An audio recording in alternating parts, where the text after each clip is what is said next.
बड़ी खबर आपको बता दें कि भारत और इंडिया में क्या फर्क और क्या समानता है। Bhajpa can you challenge India? क्या भारत का नाम बीजेपी रखेंगे? आपको बोलना है वोट फॉर इंडिया, बोलेंगे? गोदी मीडिया अगर नहीं हो तो ऐसे मुद्दे हवा हो गए होते, उड़ गए होते।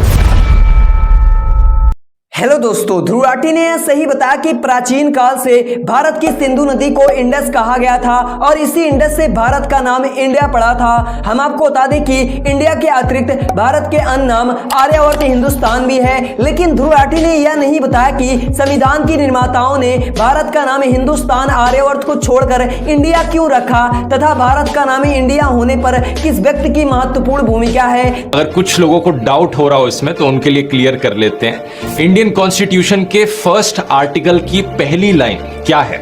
India that is Bharat shall be a union of states. गौर से देखिए यहां पर क्या लिखा है, इंडिया दैट इज भारत। तो आइए जानते हैं इस वीडियो में। यह बात तब की है जब ब्रिटिश काल में हमारे देश के लिए एक नया संविधान लिखा जा रहा था। संविधान सभा में इस पे खूब बहस हो रही थी कि हमारे देश का नाम क्या रखा जाए। कुछ लोगों ने हमारे देश को भारत, तो कुछ लोगों का तर्क इंडिया, तो कुछ अन्य लोगों ने हिंदुस्तान व आर्यावर्त कह के संबोधित किया। सभी नामों पर संविधान सभा में खूब चर्चा हुई। सभी लोगों ने अपने पक्ष तर्क के साथ रखे, जिसके बाद हमारे देश के संविधान निर्माताओं ने देश का नाम भारत तय किया। लेकिन नेहरू जी के पर्सपेक्टिव से भारत का नाम इंडिया रखने जाने का तर्क था। पंडित जवाहरलाल नेहरू का कहना था कि ब्रिटिश काल में संविधान बनने की प्रक्रिया में जो कानून संविधान में अपनाया गया उसमें आधे से अधिक कानून आज भी संविधान में विद्यमान है और इस कानून में ब्रिटिश हमारे देश को इंडिया नाम से संबोधित की है। जैसे government of India act 1858, government of India act 1935, India independence act 1947, prime minister of India. इसके अतिरिक्त कुछ संस्थाओं के नाम जैसे reserve bank of India, supreme court of India आदि। इसी प्रकार संविधान में लगभग 900 टाइम्स इंडिया नाम आया है और उस समय भारत की तरफ से ब्रिटिश द्वारा जो अंतरराष्ट्रीय समझौते हुए थे उसमें देश को इंडिया नाम से संबोधित किया गया था तथा पश्चिम की दुनिया में भी हमें इंडिया नाम से जानती थी। इटली, अमेरिका, फ्रांस, ब्रिटेन आदि सभी देश हमें इंडिया नाम से जानती थी तथा नेहरू जी के तर्क में ग्लोबल पर्सपेक्टिव में चीजों को देखना था और इस प्रकार नेहरू जी का मत अंतरराष्ट्रीय मामलों में संवाद में सरलता रखना था।